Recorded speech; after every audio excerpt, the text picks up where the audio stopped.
నాకు పర్మిషన్ ఇచ్చారు, మీకు ధన్యవాదాలు. సరే, ఇప్పుడు ఈ క్వశ్చన్లో అధ్యక్ష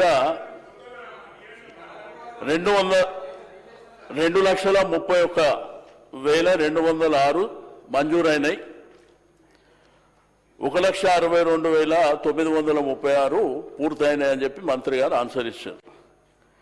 ఈ డబుల్ బెడ్రూమ్లు 2.5 సంవత్సరాలలో మీరు వచ్చిన తర్వాత ఈ 1,62,000 ఒక్కటన్నా మీరు కట్టినరా అనేది కూడా చెప్పవలసినటువంటి అవసరం ఉన్నది. ఇవి గత గవర్నమెంట్ కట్టినాయా, మీరు వచ్చినాక కట్టినాయా? రెండోది అధ్యక్ష, ఆ రోజు హైదరాబాద్ జంట నగరాల్లో పేద వర్గాల ప్రజలు చాలా ప్రాంతాలలో, అన్ని నియోజకవర్గాలలో విపరీతంగా పెరిగిపోయినటువంటి సందర్భంలో కేసీఆర్ గారు ముఖ్యమంత్రి ఉన్నప్పుడు ఫస్ట్ టైం నా నియోజకవర్గం అధ్యక్ష ఐడిహెచ్ కాలనీ, అది డెలాబరేట్ కండిషన్ ఉండి వర్షం వస్తే వాళ్ళు కూలిపోయి చనిపోయే ప్రమాదం ఉందని చెప్పి వారిని రిక్వెస్ట్ చేస్తే వారు వచ్చారు. అక్కడి నుంచి శ్రీకారం చుట్టిందే ఈ డబుల్ బెడ్రూమ్ ఇల్లు అధ్యక్ష.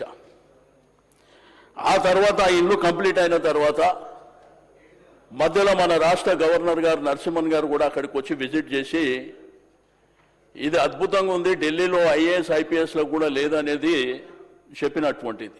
నేను మంత్రి గారికి రిక్వెస్ట్ చేసేది ఏంటంటే, మీరు 99 రోజుల ప్రోగ్రాంలో ఏదైతే ఖాళీ ప్రాంతాలలో కట్టినటువంటి ఇండ్లేమో మీరు 99 డేస్లో ఇవ్వండి.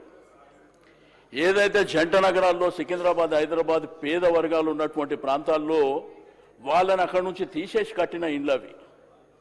కానీ ఇప్పుడు ఏంటంటే వాళ్ళ దగ్గర ఉన్నటువంటి వివరాలలో ఒక 12-14 వివరాలు కావాలని అడుగుతుండ్రు. బట్ మీకు అందరూ తెలుసు, 70-80 సంవత్సరాల నుంచి నివాసం ఉంటున్నటువంటి వాళ్ళ దగ్గర కొన్ని పేపర్లు అందుబాటులో ఉండవు, వాళ్ళు దాచుకోవడం కూడా ఉండదు.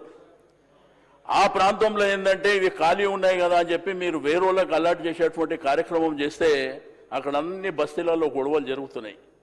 ఫర్ ఎగ్జాంపుల్ మా దగ్గర గంగిరెడ్డి దొడ్డి అని, అంబేద్కర్ నగర్ అని ఆ ప్రాంతాల్లో ఒక 2-3 బయట వాళ్ళకి అలర్ట్ చేస్తే బస్తీ అంతా గొడవలయ్యేటువంటి పరిస్థితి ఉంది. కాబట్టి ఆ బస్తీ వాళ్ళని కాన్ఫిడెన్స్లోకి తీసుకొని ఒరిజినల్గా వాళ్ళకు రానటువంటి వాళ్ళు, వాళ్ళ దగ్గర పేపర్లు ప్రాపర్గా లేనటువంటి వాళ్ళు కొంత, ఎందుకంటే మన హైదరాబాద్ సిటీ స్లమ్లలో పేపర్లు ఉండవు అధ్యక్ష. కాబట్టి వాళ్ళ నివాసం 70-80 సంవత్సరాల నుంచి ఉంటారు. ఇవన్నీ దృష్టిలో ఉంచుకోవాలని చెప్పి. కానీ మేము ఒక్క డబుల్ బెడ్రూమ్ ఇల్లు కట్టలేదని చెప్పి ఎలక్షన్ల ముందు చెప్పారు. ఇప్పుడు మా ఉప ముఖ్యమంత్రి గారు మా బట్టన్నని తీసుకొని నేనే చాలా ప్రాంతాలలో డబుల్ బెడ్ ఇండ్ల కోసం మరి విజిట్ చేసి అక్కడ కట్టినవి కూడా చూపించినటువంటిది. కాబట్టి నేనేమంటున్నా, గవర్నమెంట్ అనేది రొటీన్ ప్రాసెస్. సరే, కట్టినం ఏమైనప్పటికీ ప్రభుత్వము మరి మీది ఉన్నప్పటికీ దయచేసి ఇప్పుడు మీరు 2.5 సంవత్సరాల్లో ఒక ఇల్లు కట్టలే, మరి రాబో కాలంలో హైదరాబాద్ సిటీలో డబుల్ బెడ్రూమ్ ఇల్లు ఏమన్నా కడతారా? మా వంశాన్ని అయితే చాలా అద్భుతంగా చెప్పిండు, అల్లుడు వస్తే, కోడలు వస్తే, అత్త వస్తే అని చెప్పి సీఎం గారు కేసీఆర్. అందుకే నేను ఎవరెవరు మాట్లాడే వాళ్ళు ఉన్నారో నా ఎంబడి వస్తే తీసుకుపోయి చూపిస్తా. అందులో బిడ్డ కోసము అల్లుని కోసం ఎట్లా పెట్టినరో, ఎట్లా అద్భుతంగా కట్టినరో చూపిస్తా.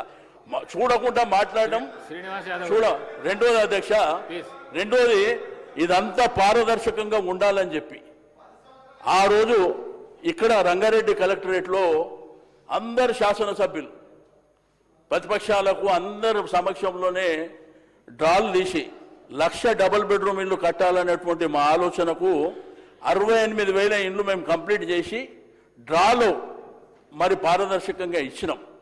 ఇప్పుడు ఇందిరమ్మ కమిటీలో అవన్నీ లేనిపోని సమస్యలు నేను శ్రీధరరావు కూడా నిన్న కూడా చెప్పినా, మళ్ళీ అనవసరంగా ఘర్షణలు జరుగుతాయి.